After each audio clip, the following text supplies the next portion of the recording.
Coorg is coffee country famous for its rain forest and spices. तो कुर्ग क्या है, coffee country means यहाँ पर बहुत ज्यादा मात्रा में कॉफी का उत्पादन किया जाता है। And famous for its rain forest and spices, और एक किस चीज के लिए फेमस है, रेन फॉरेस्ट के लिए और स्पाइसेस के लिए, मीन्स मसाले के लिए, यहाँ पर मसाले का भी उत्पादन यहाँ पर किया जाता है। तो ये कहाँ पर है, ये चीज हम लोग देख लेते हैं। Midway between Mysore and the coastal town of Mangalore sits a piece of heaven that must have drifted from the kingdom of God। तो यहाँ पे कह रहा है ये कि मैसूर और मैंगलोर के बीच में एक ऐसी जगह है मानो कि वह स्वर्ग का एक टुकड़ा यहाँ पर गिरकर आ गया हो, है ना। इसके बीच में ये जगह है मैसूर और मैंगलोर के बीच में। This land of rolling hills is inhabited by a proud race of martial men, beautiful women and wild creatures। तो यहाँ पर इसके बारे में बता रहा है कि इस क्षेत्र में, इस रोलिंग लैंड में, मीन्स यहाँ पर पहाड़े कैसे होते हैं, ढलावदार यहाँ पर पहाड़े होती है। और hills is inhabited by proud race of martial man, beautiful women and wild creatures. तो यहाँ पर जो लोग रहने वाले हैं वो काफी साहसी है, काफी वीर है, और यहाँ पर जो महिलाएं रहती है वो भी काफी ब्यूटीफुल है। एंड वाइल्ड क्रिएचर्स, और यहाँ पर कौन कौन रहता है, वाइल्ड क्रिएचर्स, जंगली जानवर भी यहाँ पर रहते हैं। कुर्ग और Kodagu the smallest district of Karnataka is home to evergreen rainforest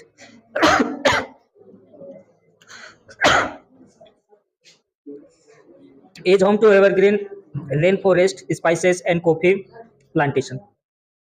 तो कुर्ग को किस नाम से और जाना जाता है, कोडागु नाम से भी जाना जाता है। तो ये कर्नाटक का सबसे छोटा डिस्ट्रिक्ट है। ये कौन से राज्य का, कर्नाटक राज्य का सबसे छोटा जिला ये कुर्ग है। तो उसके बारे में हम यहाँ पर पढ़ते हैं। तो यहाँ पर क्या होता है, एवरग्रीन रेन फॉरेस्ट, हमेशा यहाँ का जो फॉरेस्ट है, जंगल है, वो हमेशा हरा भरा यहाँ पर रहता है।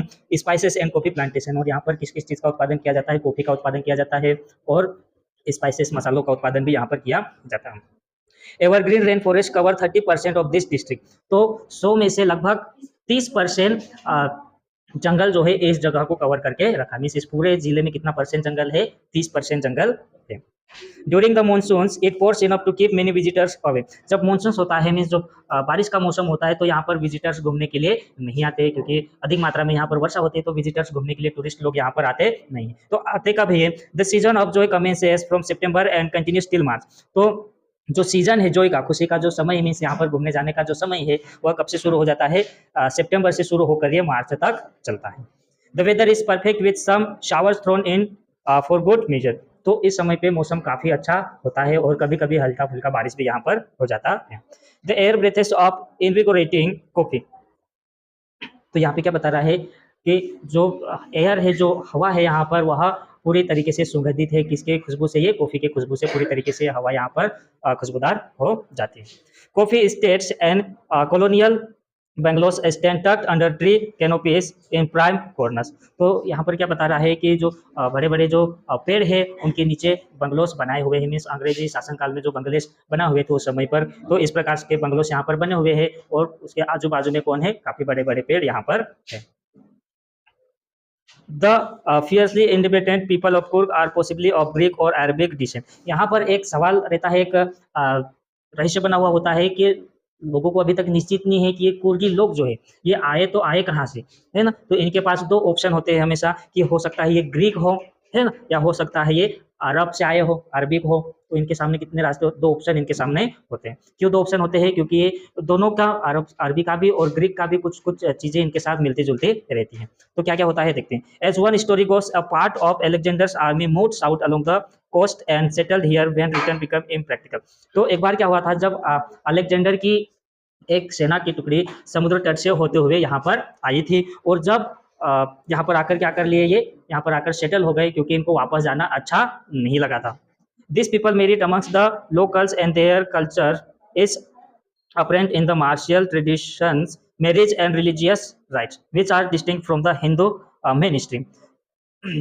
तो ये ग्रीक से मिलते जुलते क्यों है, ऐसा बताता है, क्योंकि इनका मानना है कि ये कहाँ से आए हुए थे, ये अलेक्जेंडर की सेनाओं में से एक टुकड़ी समुद्र तट होते हुए यहाँ पर आकर रहने लग गए थे, और यहाँ पर रहकर फिर जो लोकल्स थे, पहले से ही लोग यहाँ पर रहते थे, उनके साथ फिर ये रिश्ता शादियाँ वगैरह करना शुरू कर दिए। और इनका जो ट्रेडिशन है, इनका जो रीति रिवाज है, वह यहाँ पर दिख जाता है। इनके हिंदू की जो मेन स्ट्रीम से, हिंदू की जो मुख्य धारा है, उससे क्या बनाती है, इनकी रीति रिवाज इनको अलग बनाती है। मीन्स ग्रीक लोगों के साथ इनका वो बनाती है। The theory of Arab origin draws support from the long black coat with an embroidered waist belt worn by the Qadaus. तो यहाँ पर क्या हुआ है कि हो सकता है कि ये अरबी हो। क्या है? अरबी हो। क्यों अरबी हो? क्योंकि ये क्या करते हैं, लॉन्ग ब्लैक कोट, क्योंकि ये काले रंग का लंबा कोट पहनते थे, जो कि कौन पहनता था? अरबी लोग पहनते थे, तो वैसे ही ये भी पहनते थे। And with an embroidered waist belt worn by the Kodavas, और कमर में एक कढ़ाई किया हुआ बेल्ट भी इन लोग बांधते थे। तो इनका ड्रेस देखकर ऐसा लगता था कि ये कौन है? ये अरबी है ना। लेकिन उनके रीति रिवाज की अगर बात की जाए तो ये हिंदू धर्म से डायरेक्टली अलग है, तो इनको देखकर ऐसा लगता था कि ये ग्रीक है। तो यहाँ पर क्या है, ये असमंजस में है। Known as kupya, it resembles the kupya worn by the Arabs and the Kurds. तो ये जो कपड़ा जो पहनते हैं लॉन्ग ब्लैक कलर का, इसको क्या कहा जाता है? कुपिया कहा जाता है। क्या कहा जाता है? कुपिया कहा जाता है। और जो रियल में जो अरब लोग हैं उन लोग क्या बोलते हैं अपने ड्रेस को? ये कुफिया बोलते हैं। और फ में अंतर है यहाँ पर। तो ऐसा माना जाता है कि ये क्या है? ये अरबी हो सकती है। कुर्गी homes have a tradition of hospitality, and they are more than willing to recount numerous tales of valor related to their sons and father. तो यहाँ पर क्या बता रहा है कि कुर्गी लोग हमेशा से ही अपने बेटे के, अपने पिताजी के जो वीरता की कहानियां है वो हमेशा ही सुनाते रहते हैं। किसको सुनाते रहते हैं? अपने छोटे बच्चों को या जो भी है उनके पास, उनको क्या करते रहते हैं? हमेशा बहादुरी की कहानियां इनके परिवार से रिलेटेड सुनाया करते थे।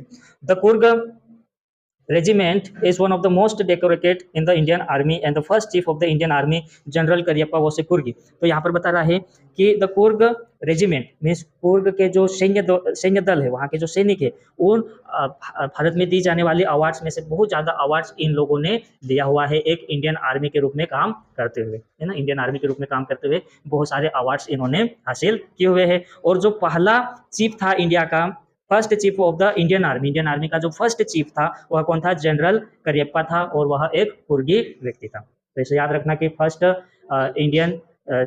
चीफ इंडियन आर्मी है ना, first chief of the Indian army का कौन था? तो ऐसा फिर उसको याद रखना, ऑब्जेक्टिव में कभी पूछ ले।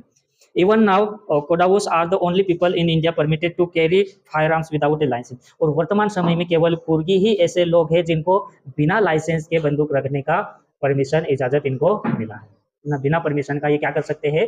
बंदूक रख सकते हैं, इनको परमिशन मिला हुआ है। The river Kaveri obtains it's water from the hills and forest of Coorg. तो साउथ में एक बहुत बड़ी नदी है कावेरी, है ना। तो ये कहाँ से होते हुए निकलती है? कुर्ग से, जंगल से और उनके पहाड़ों से निकलते हुए ये आगे जाती है। Mahseer, a large freshwater fish abound in this water. यहाँ पे आगे बता रहा है महाशीर एक फिश है, एक प्रकार की मछली है जो कि बहुत ज़्यादा मात्रा में इस क्षेत्र में पाई जाती है। Kingfisher die for their catch, while squirrels and langurs drop partially eaten fruit for the mischief of enjoying the splash and the ripple effect in the clear water. तो यहाँ पे क्या बता रहा है? एक large kingfisher dive for their cage, means kingfisher नाम का एक बर्ड है जो क्या करता है? उड़कर आता है और पानी में डाइव लगाता है, गोता लगाता है कि ये मछली को पकड़ सके। और उसके बाद स्क्वेरल्स, गिलहरी और जो लंगूर होते हैं क्या करते हैं? फल को पेड़ पर चढ़कर आधा खाते हैं और आधा पानी में फेंक देते हैं, ताकि ये जैसे ही पानी में गिरेगा फल, जैसे ही उसका जो लहरें जाएगी उसको देखने के लिए और जो आवाज़ आएगी उस आवाज़ का आनंद लेने के लिए क्या करते हैं? फल को आधा खाते हैं और आधा पानी में फेंक दिया करते हैं। कौन कौन? गिलहरी और लंगूर। Elephants enjoy their bath and scrub in the river by their mahouts. तो जो माहवत होते हैं मीन्स हाथियों की जो देखरेख करता है उसको क्या कहते हैं? महावत कहते हैं। क्या कहते हैं? महावत कहते हैं। तो जब महावत इन हाथियों को नदी में नहलाते हैं तो ये हाथी क्या करती है? बहुत ही ज़्यादा एंजॉय करती है। The most laid-back individuals become converts to the life of high-energy adventure with river rafting, canoeing, rappelling, rock climbing and mountain biking.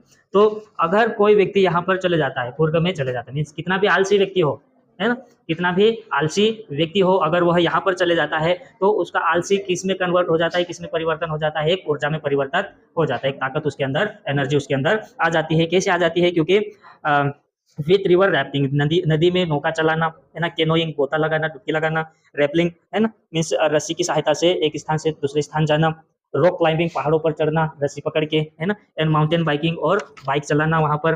तो ये सारा चीज करने से एक आलसी व्यक्ति भी किस में परिवर्तित हो जाता है? एक ऊर्जावान व्यक्ति में परिवर्तित हो जाता है। Numerous walking trails in this region are a favourite with trekkers. तो जो पैदल चलते हैं लोग, यहाँ पर पैदल चलने वाले यात्री होते हैं, जिस कारण से यहाँ पर बहुत सारे अलग अलग रास्ते यहाँ पर बने हुए हैं। Birds bees and butterflies are there to give you company. और जब आप यहाँ पर घूमने जाते हो तो आपके साथ कौन कौन घूमता रहेगा, यहाँ पर बर्ड्स है, बीज है और बटरफ्लाइज है, क्या करते रहेंगे, आपके साथ घूमते रहेंगे। Macaques, Malabar squirrels, langurs and slender lories keep a watchful eye from the tree canopy. तो यहाँ पर क्या होता है, जो बंदर होते हैं, अलग अलग प्रकार के बंदर बताया हुआ, लंगूर और मेकाक्स है, मलाबर स्क्वेरल्स है। तो जब आप यहाँ पर घूमने जाते हो तो ये क्या करते हैं, पेड़ों पर बैठे हुए आपकी तरफ देखा करते, मीन्स छिपकर आपको ये देखा करते हैं। छिपकर कौन देखता है इनको, जब कोई विजिटर्स यहाँ पर घूमता है तो लंगूर्स होते हैं, स्क्वेरल्स होते हैं और जो मकाक्स होते हैं, ये क्या करते हैं, पेड़ों के टहनियों में, डालों में छिपकर बैठे रहते हैं और इनकी तरफ देखते रहते हैं जो घूमने जाते हैं। I do however prefer to step aside for wild elephants. तो यहाँ पर ऑथर कहते हैं कि जब वाइल्ड एलिफेंट्स जो जंगली हाथी होती है, जब ये निकल कर जाती है तो मैं क्या करता हूँ, उनको रास्ता देता था, मैं उनको जाने देता हूँ। The climb to the Brahmagiri hills brings you into a panoramic view of the entire misty landscape of Coorg. जब आप ब्रह्मगिरी हिल्स पर चढ़ जाते हो, है ना, ब्रह्मगिरी नाम का ये एक हिल है, अगर आप यहाँ पर चढ़ जाते हो तो वहां से आप पूरा एंटायर पूरा कुर्ग को क्या कर सकते हो, आप यहाँ से देख सकते हो। A walk across the rock bridge leads to the 64 एकड़ आइलैंड्स ऑफ निसर्गधाम। और अगर आप रॉक ब्रिज को पार कर लेते हो, है ना, एक रस्सी का ब्रिज बना हुआ है, अगर आप उसको पार कर लेते हो तो आप कहाँ पर पहुंच जाते हो, एक आइलैंड है निसर्गधाम नाम का, जो कि 64 एकड़ तक में फैला हुआ है, वहां पर आप लोग पहुंच जाते हो। Running into Buddhist monks from India's largest Tibetan settlement at nearby Bylakuppe as a bonus. तो यहाँ पर आपको कौन देखने के लिए मिल जाएगा, बुद्धिस्ट मंक मिल जाएंगे, बुद्ध धर्म के जो मंक होते हैं, आप वहां पर इनको देख सकते हो, ऐसा ही बता रहा है। The monks in red ochre and yellow robes are amongst the many surprises that wait to be discovered by visitors searching for the heart and soul of India right here in Kurg। तो ये जो monk होते हैं किस प्रकार के कपड़े पहनते हैं, रेड भगवा रंग हो गया, है ना, इस प्रकार की पोशाक ये क्या करते हैं, पहनकर घुमा करते हैं। और कुर्ग में और भी बहुत सारी चीजें हैं जो कि डिस्कवर करने के लिए रह गई है, बाकी है ना।